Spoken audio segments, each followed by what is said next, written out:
বন্ধুরা আসসালামু আলাইকুম। আশা করি আপনারা যে যেখানে আছেন অনেক অনেক ভালো আছেন। অবশেষে স্যামসাং বাংলাদেশের বাজারে অফিসিয়ালি লঞ্চ করলো তাদের ফ্ল্যাগশিপ কিলার একটি ফোন স্যামসাং গ্যালাক্সি A53।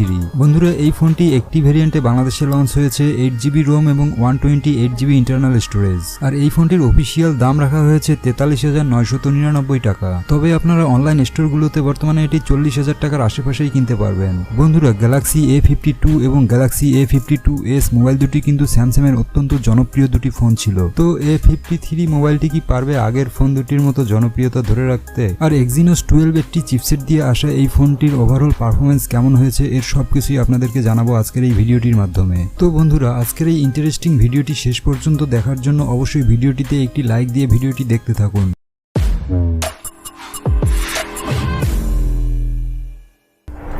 বন্ধুরা প্রথমেই এই ফোনটির ডিজাইন এবং বিল্ড কোয়ালিটি নিয়ে বলতে গেলে বরাবরের মতোই এই ফোনটির বডি এবং ফ্রেমে থাকতেছে পলিকার্বনেট ম্যাটেরিয়ালের প্লাস্টিক। আর এই মোবাইলটির ডিজাইন স্যামসাং A52 মোবাইলটির মতো দেখতে হলেও এই ফোনটির ফ্রেম এবং ক্যামেরা বাম্পের ডিজাইনে থাকছে অনেকটাই পরিবর্তন।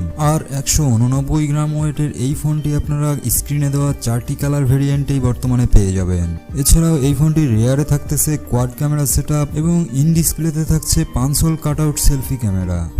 বাটন নিয়ে বলতে গেলে বন্ধুরা এই ফোনটিতে আপনারা 3.5 মিলিমিটার হেডফোন জ্যাকটি মিস করবেন, অর্থাৎ আপনাদেরকে টাইপ সি পোর্টটি দিয়ে সব ধরনের কাজ চালিয়ে নিতে হবে। এছাড়াও এই ফোনটি IP67 ডাস্ট এবং ওয়াটার রেসিস্ট্যান্ট, অর্থাৎ আপনারা 1 মিটার পানির নিচে 30 মিনিট পর্যন্ত এই ফোনটিকে রাখতে পারবেন। আর এই ফোনটিকে ওয়াটারপ্রুফ রাখার কারণেই হয়তো এই ফোনটি থেকে হেডফোন জ্যাকটি সরিয়ে নেওয়া হয়েছে। তবে বন্ধুরা এই ফোনটিতে সিম কার্ড স্লট হিসেবে একটি ডেডিকেটেড মেমোরি কার্ডের সঙ্গে দুটি সিম কার্ড একসঙ্গে ব্যবহার করার সুবিধা দেওয়া রয়েছে। তো বন্ধুরা এই ফোনটির ওভারঅল ডিজাইন আপনাদের কাছে কেমন লেগেছে তা কিন্তু অবশ্যই কমেন্ট করে জানাবেন। আর পার্সোনালি আমার কাছে কিন্তু এই ফোনটির ডিজাইন এবং বিল্ড কোয়ালিটি বেশ ভালোই মনে হয়েছে। এই ফোনটির ডিসপ্লে নিয়ে কথা বললে এই ফোনটিতে ডিসপ্লে হিসেবে ব্যবহার করা হয়েছে 6.5 ইঞ্চি এর একটি সুপার অ্যামোলেড ডিসপ্লে, যার সাথে থাকছে 120 হার্টজ এর রিফ্রেশ রেট। ফুল HD+ রেজুলেশনের এই ডিসপ্লেটির কনফিগারেশন হলো 2400x1080 পিক্সেল এবং পিক্সেল ডেনসিটি 405 ppi। এছাড়াও 800 নিটস পিক ব্রাইটনেসের সাথে এই ডিসপ্লেটিতে আপনার প্রোটেকশন হিসেবে পাবেন কর্নিং গরিলা গ্লাস 5 এর প্রোটেকশন। আর স্যামসাং এর সুপার অ্যামোলেড ডিসপ্লে হওয়ার কারণে কিন্তু এই ফোনটিতে আপনারা কোনো প্রকার শার্পনেস এবং ব্রাইটনেসের ঘাটতি লক্ষ্য করবেন না। আর 120 হার্টজ রিফ্রেশ রেট থাকার কারণে গেমিং এর ক্ষেত্রেও কিন্তু আপনারা খুবই স্মুথ গেম প্লে করতে পারবেন। অর্থাৎ এই ফোনটিতে অস্থির ডিজাইনের পাশাপাশি কিন্তু আপনারা অস্থির একটি ডিসপ্লেও পেয়ে যাচ্ছেন। আর বন্ধুরা এই ফোনটির সিকিউরিটি হিসেবে আপনারা পাচ্ছেন ইন ডিসপ্লে ফিঙ্গারপ্রিন্ট স্ক্যানার। এই স্ক্যানারটি যথেষ্ট ফাস্ট এবং একুরেট বলে জানতে পেরেছি। বন্ধুরা এই ফোনটির ক্যামেরা সেকশন নিয়ে কথা বললে সেখানেও থাকতেছে আপনাদের জন্য বড় রকমের সারপ্রাইজ।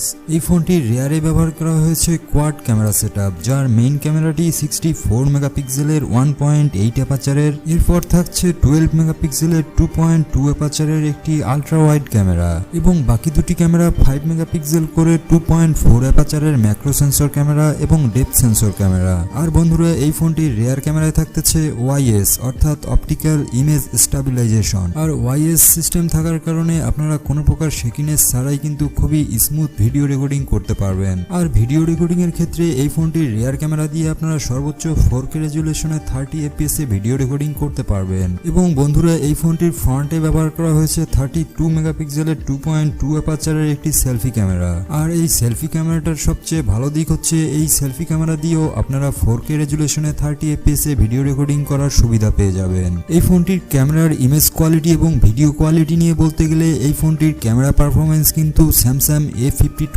মোবাইলটির চেয়ে অনেক অনেক ভালো হবে। আর বন্ধুরা আপনাদের কাছে এই ফোনটির ক্যামেরা ডিটেইলস কেমন মনে হয়েছে তা কিন্তু অবশ্যই কমেন্ট বক্সে কমেন্ট করে জানাবেন। বন্ধুরা এই ফোনটির সফটওয়্যার নিয়ে কথা বললে এই ফোনটিতে অপারেটিং সিস্টেম হিসেবে থাকছে Android 12 এবং যার ব্যাকএন্ডে থাকতেছে One UI 4.1, অর্থাৎ আপনারা এই ফোনটি থেকে অপটিমাইজ একটি সফটওয়্যার এক্সপিরিয়েন্স পেয়ে যাবেন আশা করা যায়। হার্ডওয়্যার কনফিগারেশন নিয়ে বলতে গেলে এই ফোনটিতে স্যামসাং তাদের নতুন একটি চিপসেট ব্যবহার করেছে Exynos 1280। এটি 5 ন্যানোমিটার আর্কিটেকচারে বিল্ড করা একটি Octa-Core চিপসেট। আর এই চিপসেটটির ম্যাক্সিমাম ক্লক স্পিড 2.4 GHz। বন্ধুরা এই চিপসেটটিকে আপনারা Qualcomm 778G এবং মিডিয়াটেকের 900 প্রসেসরের সাথে তুলনা করতে পারেন। এবং জিপিইউ হিসেবে এই ফোনে থাকছে Mali G68। আর আর 5 ন্যানোমিটার আর্কিটেকচারে বিল্ড হওয়ার কারণে এই ফোনটিতে আপনারা লং টাইম ব্যাটারি ব্যাকআপ পেয়ে যাবে। বন্ধুরা, এই ফোনটি ইন্ডিয়ান মার্কেটে দুটি ভেরিয়েন্টে লঞ্চ হয়েছে, 6GB 128GB এবং 8GB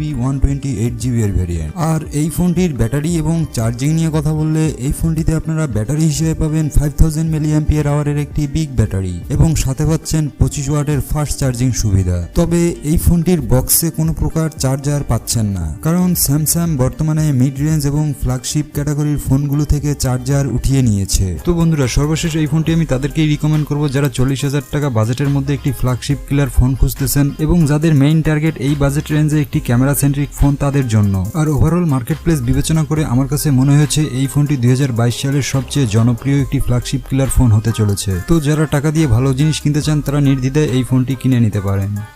তো বন্ধুরা, এই ছিল আমাদের আজকের ভিডিওটি শেষ পর্যন্ত দেখার জন্য আপনাদেরকে অসংখ্য ধন্যবাদ। ভিডিওটি ভালো লাগলে অবশ্যই লাইক করবেন এবং আপনার মতামত কমেন্ট করে জানাবেন। আর আমাদের চ্যানেলের ভিডিওর নিয়মিত আপডেট পেতে অবশ্যই আমাদের চ্যানেলটিকে সাবস্ক্রাইব করে রাখবেন। তো বন্ধুরা, সকলে ভালো থাকবেন, সুস্থ থাকবেন। দেখা হচ্ছে পরবর্তী ভিডিওতে। ততক্ষণ পর্যন্ত আমি শীতল নিচ্ছি বিদায়। আল্লাহ হাফেজ।